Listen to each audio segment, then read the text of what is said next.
Student, তোমরা যারা ক্যালকাটা ইউনিভার্সিটির আন্ডারে 6 সেমিস্টার এমডিসি কোর্স অর্থাৎ পাস কোর্সের ছাত্রছাত্রী আছো এবং তোমাদের রাষ্ট্রবিজ্ঞান সাবজেক্টটা মাইনর সাবজেক্ট হিসাবে আছে, তোমাদের জন্য আজকের ক্লাসটা খুবই গুরুত্বপূর্ণ।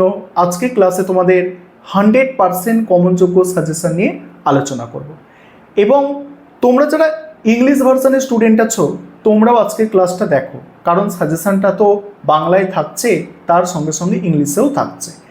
আর একটা বিষয় তোমাদের বলি, তোমরা যারা এমডিসি কোর্সের স্টুডেন্ট আছো 6 সেমিস্টার এবং political science subject minor subject হিসাবে আছে, তোমাদের দুরকম কোয়েশ্চেন পরীক্ষায় আসে, এক 5 নম্বরের প্রশ্ন আর এক 15 নম্বরের প্রশ্ন। কোয়েশ্চেন প্যাটার্ন: 5 নম্বরের প্রশ্ন 3টে অ্যান্সার করতে হবে এবং 15 নম্বরের প্রশ্ন 4টে অ্যান্সার করতে হবে। একটা জিনিস মাথায় রাখবে, তোমাদের কোনো 10 বা 20 নম্বরের প্রশ্ন হয় না। তাহলে এবারে তোমরা দুটো পেপারের সম্পূর্ণ সাজেশন দেখো। একটি পেপার কোড তোমাদের হচ্ছে MN5, আরেকটি পেপার কোড হচ্ছে MN6, কারণ এর আগে তোমরা 3 এবং 4 5th সেমিস্টারে দিয়ে এসেছো। তাহলে কমপ্লিট সাজেশন তোমরা দেখে নাও, আমি স্ক্রিন রেকর্ডের মাধ্যমে আলোচনা করছি। এবারে তোমরা সম্পূর্ণ সাজেশন দেখে নাও। প্রথমেই তোমাদের মডিউল 1 থেকে 15 নম্বরের প্রশ্ন। তোমাদের কোয়েশ্চেন প্যাটার্ন আমি আগেই বলে দিয়েছি এবং গতবারে তোমরা পরীক্ষা দিয়েছো, তোমরা কোয়েশ্চেন প্যাটার্ন জানো। যে কোয়েশ্চেন প্যাটার্নে পরীক্ষা দিয়েছো 5th সেমিস্টারে 6 সেমিস্টারেও কোয়েশ্চেন প্যাটার্ন সেম। দেখো এখানে কি বলা হচ্ছে, প্রথম প্রশ্ন আছে। প্রথম প্রশ্ন: বিশ্বায়ন, উদারীকরণ, বেসরকারীকরণ জনপ্রশাসনের চরিত্র বদলে দিচ্ছে, বিশ্লেষণ করো। বা প্রশ্নটা ঘুরিয়ে আসতে পারে যে বিশ্বায়ন, উদারীকরণ ও বেসরকারীকরণের প্রভাবে জনপ্রশাসনের চরিত্র কিভাবে বদলাচ্ছে। মোস্ট ইম্পর্টেন্ট প্রশ্ন। পরের প্রশ্ন: সনাতনী জনপ্রশাসনের প্রতি চ্যালেঞ্জ রূপে নয়া জনপ্রশাসনের উদ্ভব ও বৈশিষ্ট্য আলোচনা করো। তারপরের প্রশ্ন আছে শাসন বা গভর্নেন্স বলতে কী বোঝো, শাসন ও সরকারের মধ্যে সংযোগ ও পার্থক্য ব্যাখ্যা করো। এর সঙ্গেই 1990 সালের পর গভর্নেন্সের বিবর্তন আলোচনা করো।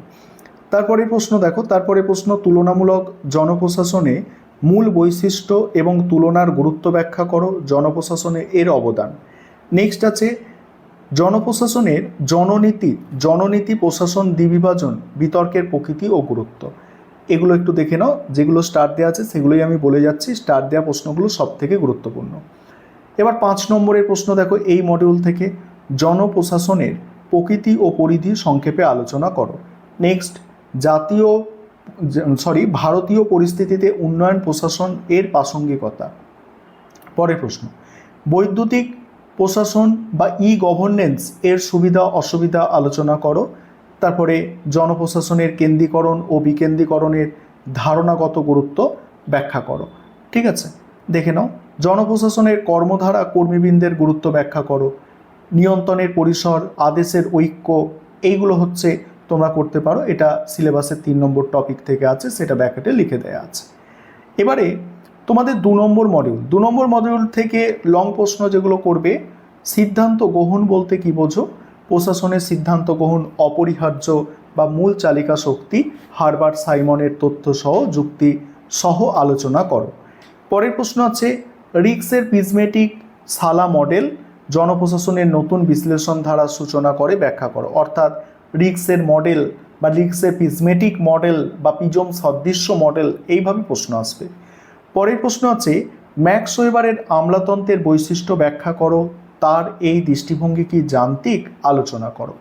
তারপরের প্রশ্ন জননীতি বলতে কি বোঝো, জননীতি প্রণয়নের মডেলের গুরুত্ব এবং মূল মডেলগুলি সংক্ষেপে আলোচনা করো। তারপরে জননীতির গুরুত্ব ও এর বাস্তবায়ন প্রক্রিয়া আলোচনা করো। তারপরে দেখো, তারপরে 5 নম্বরের প্রশ্ন দেখে নাও। 5 নম্বরের প্রশ্ন এই মডিউল থেকে আছে প্রশাসনের নেতৃত্বের ভূমিকা বা গুরুত্ব ব্যাখ্যা করো। তারপরে আমলাতন্ত্র একটি লৌহ খাঁচা, ওয়েবারের তত্ত্ব অনুসারে বিশ্লেষণ করো। নেক্সট আছে সিদ্ধান্ত গ্রহণ প্রক্রিয়ায় যোগাযোগ ও নিয়ন্ত্রণের গুরুত্ব আলোচনা করো। তারপরে আছে সমাজের পরিবর্তনে আমলাতন্ত্র নেতিবাচক মার্ক্সের তত্ত্বের আলোকে ব্যাখ্যা করো। এবং বাকিগুলো তোমরা দেখতে পাচ্ছ। সালা মডেল ভালো করে তৈরি করতে হবে। দেখো প্রশাসনিক দায়বদ্ধতা, ভালো প্রশ্নগুলো নিয়েই সাজেশন তৈরি করা হয়েছে, আলতু ফালতু প্রশ্ন এখানে কিন্তু নেই। ঠিক আছে, সবই গুরুত্বপূর্ণ প্রশ্ন বলতে গেলে। এবারে আরও একটি পেপার পড়তে হবে, এখানে এই পেপারের কোডটা তোমাদের হবে MN6, এটা টাইপিং মিস্টেক আছে, এটা MN6 paper, world politics since 1945।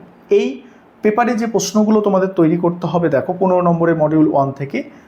প্রথম প্রশ্ন কি আছে? প্রথম প্রশ্ন আছে বিশ্বায়ন বলতে কি বোঝো, আন্তর্জাতিক রাজনীতিতে বিশ্বায়নের প্রভাব বা ফলাফল বিশ্লেষণ করো। দ্বিতীয় প্রশ্ন, নির্জোট আন্দোলনের সূত্রপাত মানে জোট নিরপেক্ষ আন্দোলনের সূত্রপাত কিভাবে হয়েছিল?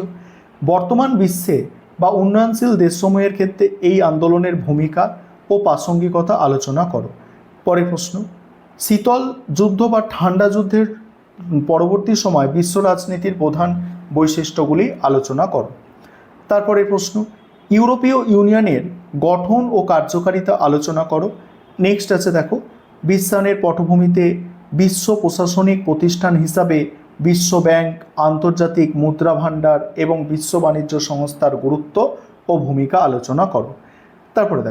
তারপরে এখানে একটা এক্সট্রা প্রশ্ন দেওয়া আছে এবং এই মডিউল থেকে 5 নম্বরের প্রশ্ন দেখে নাও। একটা বিষয় এখানে বলি, তোমাদের জন্য এই দুটি পেপারেরই স্টাডি মেটেরিয়াল অর্থাৎ PDF নোটস তৈরি করা হয়েছে। তোমরা যারা স্টাডি মেটেরিয়াল কিনতে চাইছো বা আমাদের পেড ব্যাচে অ্যাডমিশন নিতে চাইছো অনলাইনে, সেক্ষেত্রে তোমরা স্ক্রিনে দেওয়া নম্বরে যোগাযোগ করতে পারো।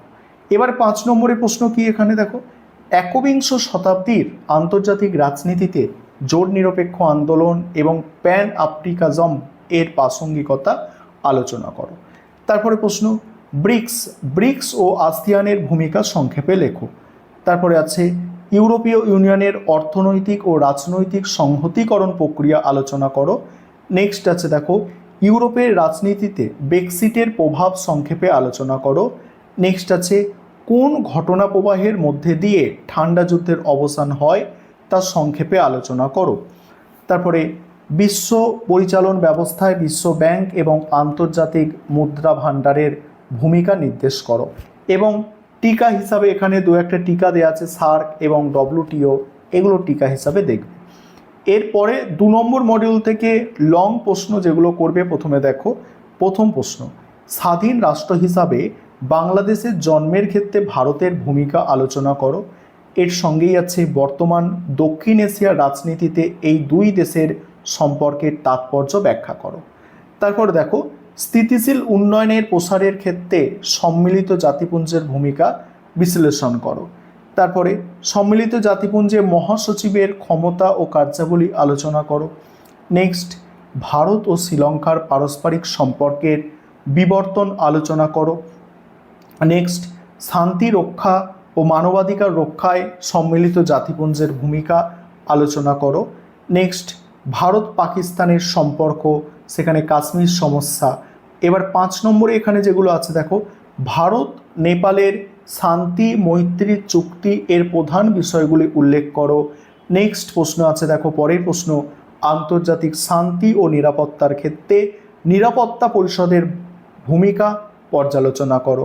তারপর ভারত পাকিস্তানের সম্পর্কের গুরুত্ব মানে ক্ষেত্রে গুরুত্বের সমস্যাগুলি চিহ্নিত করো।